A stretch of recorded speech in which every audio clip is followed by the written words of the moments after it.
بسم اللہ الرحمن الرحیم۔ عظیم بچے کے لیے عظیم ماں کی بے قراری۔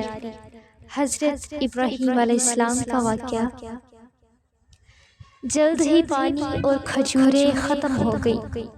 حضرت اسماعیل علیہ السلام بھوک اور پیاس سے بے چین ہو گئے۔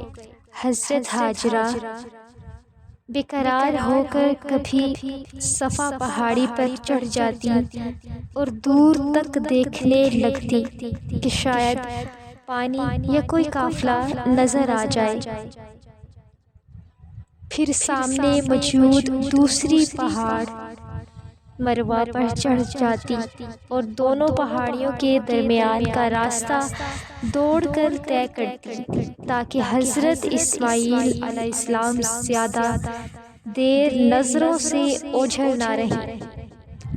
اسی طرح انہوں نے ان پہاڑیوں کے درمیان 7 چکر لگائے۔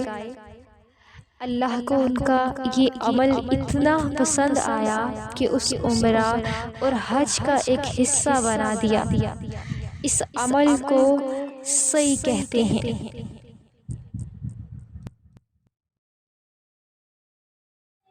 امید کرتی ہوں آپ نے میری ویڈیو سے کچھ نہ کچھ ضرور سیکھا ہوگا۔ اگر آپ کو میری ویڈیو اچھی لگے تو لائک کریں اور ہمارے چینل کو سبسکرائب کرنا مت بھولیے گا۔ جزاک اللہ۔